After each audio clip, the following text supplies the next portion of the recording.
নমস্কাৰ সাংবাদিক বন্ধুসকল আৰু দৰ্শকসকল লগতে অসমৰ সমূহ ৰাইজক নমস্কাৰ জনাইছোঁ।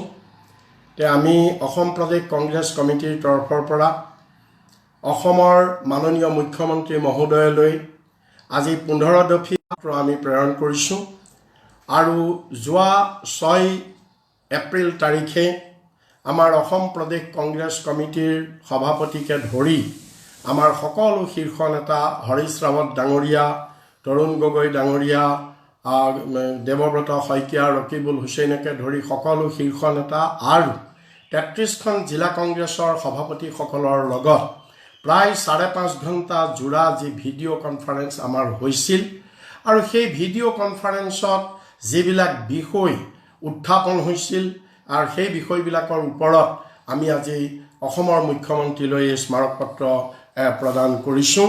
আৰু স্মাৰক পত্ৰৰ বিষয়সমূহ হৈছে যে বৰ্তমান সমগ্ৰ দেশত আজি কোভিড-19ৰ যি বিভীষিকা আৰু তাৰ লগতে লকডাউনৰ ফলত যি পৰিস্থিতি উদ্ভৱ হৈছে, এই পৰিস্থিতিত ৰাইজৰ যি ক্ষতি হৈছে তাক সকাহ দিবৰ কাৰণে কেন্দ্ৰীয় চৰকাৰ আৰু ৰাজ্য চৰকাৰে কিছুমান অৰ্থনৈতিক পেকেজ ঘোষণা কৰিছিল। কিন্তু বৰ দুৰ্ভাগ্যৰ বিষয় যে এই চৰকাৰে সম্পূৰ্ণ অমানৱীয় দিশৰে আজি য'ত মানুহে খাবলৈ নাপায়, মৃত্যুৰ লগত যুঁজি আছে, সেইখিনি সময়তো অসমৰ বিজেপি চৰকাৰে তেওঁলোকে মানুহৰ জীৱনক লৈ ৰাজনীতি কৰিছে, ৰাজনৈতিক মুনাফাৰ বাবে তেওঁলোকে কাম কৰিছে। আৰু সেই কথাখিনি আমি আজি এই স্মাৰক পত্ৰৰ যোগেদি মুখ্যমন্ত্ৰীৰ দৃষ্টি আকৰ্ষণ কৰিব খুজিছোঁ। উল্লেখযোগ্য যে আজিৰ পৰা কেইদিনমানৰ আগতে যোৱা 1 এপ্ৰিল তাৰিখে মই প্ৰধানমন্ত্ৰী মহোদয়লৈও এই একেখিনি কথাকেই তেখেতৰ দৃষ্টি আকৰ্ষণ কৰিছিলোঁ এখন চিঠিৰ যোগেদি, কিন্তু তাৰ কপি মুখ্যমন্ত্ৰী মহোদয়কো দিয়া হৈছিল, কিন্তু তাৰ ওপৰত তেওঁলোকে কোনো ধৰণৰ বিহিত ব্যৱস্থা নললে। আজি প্ৰথমটো দুৰ্ভাগ্যজনক কথা হৈছে যে এই যিখিনি বৰ্তমান লকডাউনৰ ফলত ৰাইজ ক্ষতিগ্ৰস্ত হোৱা ৰাইজক যিটো ৰিলিফ বিতৰণৰ যিটো ব্যৱস্থা কৰিছে, আৰ্থিক সাহায্য আৰু চাউলকে ধৰি বিতৰণৰ যি ব্যৱস্থা কৰা হৈছে, ইয়াত সম্পূৰ্ণৰূপে গেৰুৱাকৰণ হৈছে, ইয়াত বিজেপিৰ ৰাজনীতিকৰণ হৈছে। বাছি বাছি বিজেপিৰ কৰ্মী, বিজেপিৰ সমৰ্থকক এই অনুদান দিয়া হৈছে, তালিকাভুক্ত কৰা হৈছে। আনহাতে কংগ্ৰেছ দল, কংগ্ৰেছৰ সমৰ্থক আৰু অন্যান্য যিসকলে বিজেপিক বিৰোধ কৰে বা বিজেপিক সমৰ্থন নকৰে, সেইসকল লোকক সম্পূৰ্ণভাৱে বঞ্চিত কৰা হৈছে। এইটো অতি অমানৱীয় কাম, আমি ইয়াক নিন্দা কৰিছোঁ আৰু এই স্মাৰক পত্ৰৰ যোগে মুখ্যমন্ত্ৰীৰ তৎকালীনভাৱে আমি হস্তক্ষেপ দাবী কৰিছোঁ। ইয়াৰ লগতে আৰু এটা আচৰিত কথা যে চৰকাৰৰ সকলোবিলাক আঁচনি তাৰ হিতাধিকাৰী প্ৰস্তুতৰ দায়িত্ব সংশ্লিষ্ট বিভাগৰ বা গাঁও পঞ্চায়তৰ গাঁও সভাৰ, কিন্তু তাকে নকৰি চৰকাৰে বিজেপি দলে ইয়াক এনেধৰণে গেৰুৱাকৰণ কৰিছে।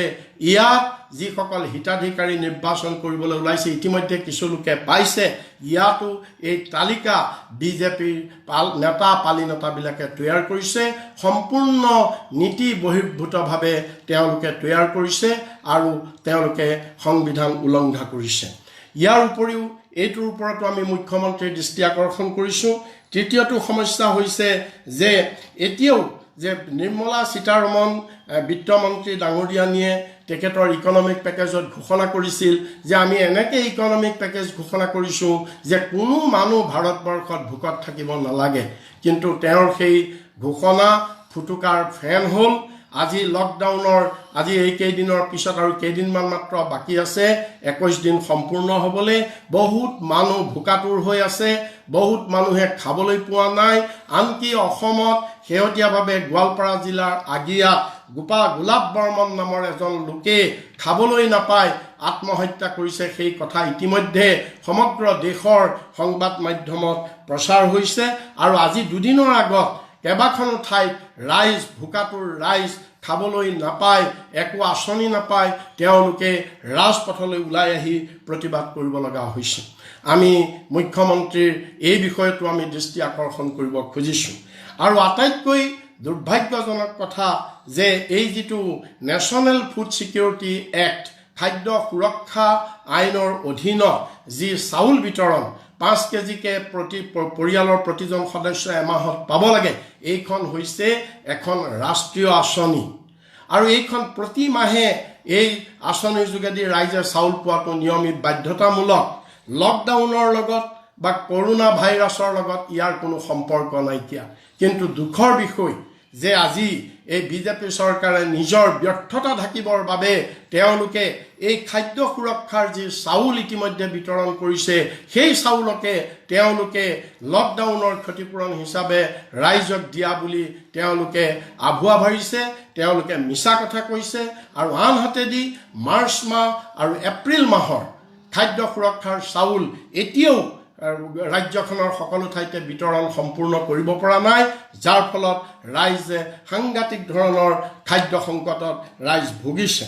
তাৰোপৰি আৰু এটা ডাঙৰ কথা হৈছে যে সেইটো হৈছে যে নিৰ্মলা সীতাৰমণ ডাঙৰীয়ানীয়ে ঘোষণা কৰিছিল যে খাদ্য সুৰক্ষাৰ চাউল পাই থকাৰ উপৰিও সেই খাদ্য সুৰক্ষাৰ চাউল পোৱা মানুহেও আৰু অন্যান্যসকলেও যি খাদ্য সুৰক্ষা কাৰ্ডৰ অধীনত নহয় সেইসকলৰ বাবেও এই লকডাউনৰ পৰিপ্ৰেক্ষিতত 5 কিলোকে চাউল আৰু 1 কিলোকে দালি দিয়াৰ কথা ঘোষণা কৰিছিল।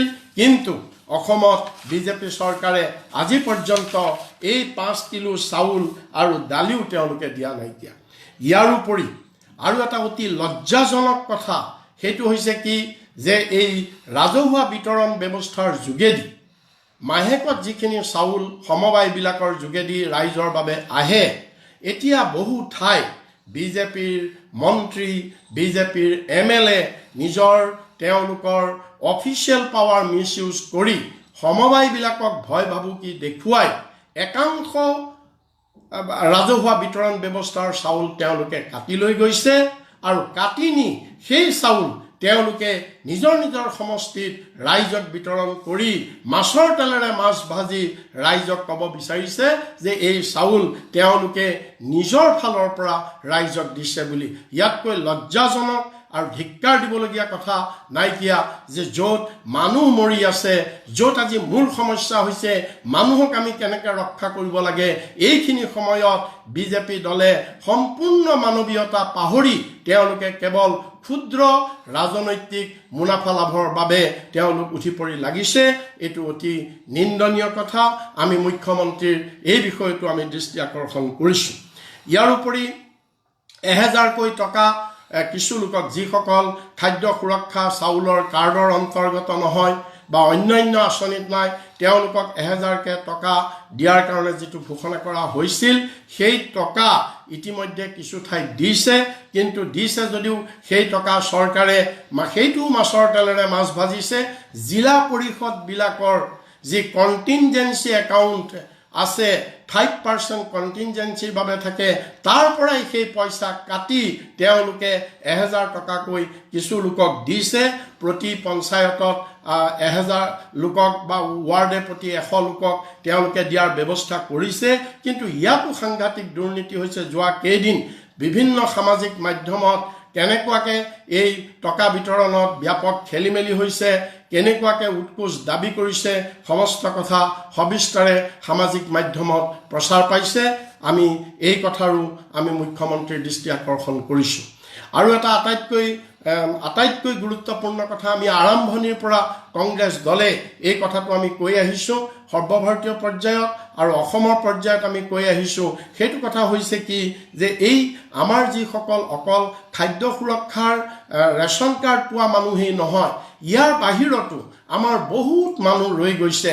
যেনেকৈ দিন হাজিৰা কৰা শ্ৰমিকসকল, বিভিন্ন দোকান পোহাৰ হোটেলত কাম কৰা, বিভিন্ন ব্যক্তিগত প্ৰতিষ্ঠানত কাম কৰা ব্যক্তিসকল, ৰিক্সা ঠেলা ওলা উবেৰ ড্ৰাইভাৰসকল, ব্যক্তিগত গাড়ীৰ ড্ৰাইভাৰসকল, মিস্ত্ৰীসকল, নাপিতসকল, দৰ্জীসকল, ধুবীসকল, মুচিসকল, কুমাৰসকল, মাছমৰীয়াসকল আদি এনেধৰণৰ বিভিন্ন ক্ষুদ্ৰ ক্ষুদ্ৰ উপাৰ্জন কৰি কোনোমতে পেট প্ৰৱৰ্তাই থকা বহু লাখ লোক আছে। যিখিনি কোৱা হয় অসংগঠিত শ্ৰমিক সেক্টৰ বুলি কোৱা হয়, এই সকল লোকে আজি এই চৰকাৰী সকলো আঁচনিৰ পৰা বঞ্চিত হৈ আছে, তেওঁলোকে চাউলৰ পৰা বঞ্চিত হৈ আছে, আৰু তেওঁলোকে যি ইকনমিক পেকেজ ঘোষণা কৰিছিলে আৰ্থিক সাহায্যৰ, বিভিন্ন আৰ্থিক সাহায্য 2000 টকা, 1000 টকা, 500 টকা, এই বিভিন্ন আৰ্থিক সাহায্যবিলাকৰ পৰাও তেওঁলোক বঞ্চিত হৈ আছে। আমি কংগ্ৰেছ দলে আৰম্ভণিৰ পৰা দাবী কৰিছোঁ, আজি আকৌ দাবী কৰিছোঁ এই স্মাৰকপত্ৰৰ যোগেদি, যাতে এই সকল লোকক চৰকাৰে এই চাউলৰ আঁচনিত আৰু লগতে এই সকলোবিলাক বিত্তীয় সাহায্যৰ আঁচনিত এই সকল লোকক অন্তৰ্ভুক্ত কৰিব লাগে। কাৰণ কৰোনা ভাইৰাছত, লকডাউনত আটাইতকৈ যদি বেছি ক্ষতিগ্ৰস্ত হৈছে এই সকল লোক হৈছে, এই আনঅৰ্গেনাইজ ছেক্টৰৰ লোকসকল হৈছে। গতিকে চৰকাৰক এই বিষয়ত আমি দৃষ্টি আকৰ্ষণ কৰিছোঁ। পাচলি খেতিয়কসকলৰ কথা আমি বাৰম্বাৰ উল্লেখ কৰিছোঁ। লকডাউনৰ বাবে পাচলি খেতিয়কসকলে তেওঁলোকৰ উৎপাদিত সামগ্ৰী বজাৰত আনি বিক্ৰী কৰিব পৰা নাই। আমি চৰকাৰক বাৰম্বাৰ দাবী কৰিছোঁ, তেওঁলোকৰ পাচলিসমূহ চৰকাৰে উচিত মূল্যত ক্ৰয় কৰি চৰকাৰে বিতৰণৰ ব্যৱস্থা কৰিব লাগে। কৃষকসকলৰ কথা, ইৰি ধানৰ খেতি কৰা কৃষকসকলৰ কথা আমি বাৰম্বাৰ উল্লেখ কৰিছোঁ, চৰকাৰে ব্যৱস্থা লোৱা নাই। ডিজেলৰ অভাৱত আজি খেতি পানী যোগান ধৰিব পৰা নাই, খেতি প্ৰায় নষ্ট হৈ যোৱাৰ উপক্ৰম হৈছে। আমি চৰকাৰক দাবী জনাইছোঁ যে চৰকাৰে এই খেতিয়কসকলক বিনামূলীয়াকৈ যদি দিব নোৱাৰে, ছাবচিডাইজ মূল্যত হ'লেও, ৰেহাই মূল্যত হ'লেও তেওঁলোকক ডিজেল দিয়াৰ ব্যৱস্থা কৰিব লাগে। আৰু চাহ শিল্পটোৰ ওপৰত, চাহ শিল্পই অসমৰ অৰ্থনীতিত কেনেধৰণৰ অৱদান যোগাইছে সেই কথা নকলেও হ'ব। চাহ বাগিচা লকডাউনৰ ফলত চাহ বাগিচাসমূহ আমিও দাবী কৰিছোঁ খোলা ৰাখিব লাগে, আৰু লকডাউন পিৰিয়ডত চাহ শ্ৰমিকৰ দৰমহা নিয়মীয়াকৈ, ৰেচন নিয়মীয়াকৈ দিয়াটো চৰকাৰে নিশ্চিত কৰিব লাগে। লগতে এই সন্দৰ্ভত চাহ শিল্পৰ যি ব্যস্তৰ ক্ষতি হৈছে, এই ক্ষতি পূৰণ কৰিবৰ কাৰণে চৰকাৰে চাহ শিল্পৰ কাৰণে এক স্পেচিয়েল পেকেজ চৰকাৰে ডিক্লেয়াৰ কৰিব লাগে। আৰু এই চাহ বাগিচাবিলাকত আমি দেখিবলৈ পাইছোঁ যে স্বাস্থ্য সেৱা অতি পুতৌ লগা, অতি দুখ লগা। হস্পিটেল নাই, ভাগি গৈছে, ডক্তৰ নাই, নাৰ্ছ নাই, পেৰামেডিকেল ষ্টাফ নাই, বহু বাগানত এম্বুলেন্স নাই, বহু বাগানত পৰ্যাপ্ত ঔষধ নাই। এইবিলাক চৰকাৰে যিহেতু এই COVID-19ৰ এই ভয়াৱহ সময়ত এইখিনি যাতে চৰকাৰে যুদ্ধকালীন ক্ষিপ্ৰতাৰে যাতে এইখিনি চৰকাৰে যোগান ধৰে, আমি তাৰ কাৰণেও চৰকাৰক দাবী কৰিছোঁ। চাহ খেতিৰ লগতে আমাৰ বহু শিক্ষিত যুৱক ক্ষুদ্ৰ চাহ খেতি কৰি তেওঁলোকে পৰিয়াল চলাই আছে, আৰু বঙাইগাঁও জিলাৰ ফালে বহু যুৱকে ৰবৰ খেতি কৰি তেওঁলোকে পৰিয়াল চলাই আছে। ইয়াতো এই লকডাউনৰ ফলত এই ক্ষুদ্ৰ চাহ খেতিয়ক আৰু ৰবৰ খেতিয়কসকলৰো পৰ্যাপ্ত পৰিমাণে তেওঁলোক ক্ষতিগ্ৰস্ত হৈছে। গতিকে আমি আজি এই ক্ষুদ্ৰ চাহ খেতিয়ক আৰু ৰবৰ খেতিয়কসকলকো ক্ষতিপূৰণ দিবৰ কাৰণে আমি চৰকাৰৰ ওচৰত দাবী জনাইছোঁ। শেষৰটো কথা হৈছে অতি দুখজনক কথা যে মানৱ সেৱা কৰা সকলোৰে অধিকাৰ আছে। এইটো এনেকুৱা নহয় যে এইখন অসমত সোণোৱাল ডাঙৰীয়াৰ চৰকাৰ। আমি মুখ্যমন্ত্ৰীক ক'ব খুজিছোঁ, আপুনি মুখ্যমন্ত্ৰী হয়, কিন্তু আপুনি বিজেপিৰ মুখ্যমন্ত্ৰী নহয়। আপোনাৰ চৰকাৰ কেৱল বিজেপি দলৰ নেতা কৰ্মীৰ কাৰণে নহয়, গণতন্ত্ৰ আপোনাৰ চৰকাৰ সকলোবিলাক ৰাজনৈতিক দলৰ কাৰণে আপোনাৰ চৰকাৰ, অসমৰ 3,21,00,000 মানুহৰ আপুনি চৰকাৰ। গতিকে আপুনি পক্ষপাতিত্ব দূৰ কৰিব লাগে। আপুনি সকলো ৰাজনৈতিক চিন্তাৰ ঊৰ্ধ্বত থাকি আপুনি কাম কৰিব লাগে। আপুনি দলীয় গেৰুৱাকৰণ কৰিবলৈ আপুনি বন্ধ কৰক। আজি মানৱ সেৱা কৰাৰ সকলোৰে অধিকাৰ আছে, কিন্তু আপুনি এই অধিকাৰৰ পৰা আমাৰ কংগ্ৰেছ কৰ্মীসকলক বঞ্চিত কৰি ৰাখিছে। আমাৰ বহু কংগ্ৰেছ কৰ্মীয়ে স্থানীয় পৰ্যায়ত এই দুৰ্গত লোকসকলক বিভিন্ন ধৰণৰ সাহায্য, বিশেষকৈ খাদ্য সামগ্ৰী দি সহায় কৰিবৰ কাৰণে আগবাঢ়ি আহিছে, কিন্তু আপোনাৰ জিলা প্ৰশাসন আৰু স্থানীয় প্ৰশাসনে আমাৰ কংগ্ৰেছ কৰ্মীসকলক ইয়াৰ কাৰণে অনুমতি দিয়া নাইকিয়া। আনহাতে বিজেপিৰ কৰ্মীসকলক তেওঁলোকে লকডাউনৰ নীতি নিয়ম ভংগ কৰি, তেওঁলোকে ছ'চিয়েল ডিষ্টেন্সিঙৰ নীতি নিয়ম ভংগ কৰি গ্ৰুপে গ্ৰুপে জাকে জাকে ওলাই আহি চৰকাৰী ৰেচনৰ, চৰকাৰী ৰাজহুৱা বিতৰণ ব্যৱস্থাৰ বস্তু চান কাঢ়ি তেওঁলোকে বিতৰণ কৰি তেওঁলোকে দলীয়ভাৱে বিতৰণ কৰাৰ প্ৰচাৰ চলাই আছে। গতিকে এইটো এতিয়া অতি ভয়ংকৰ কথা।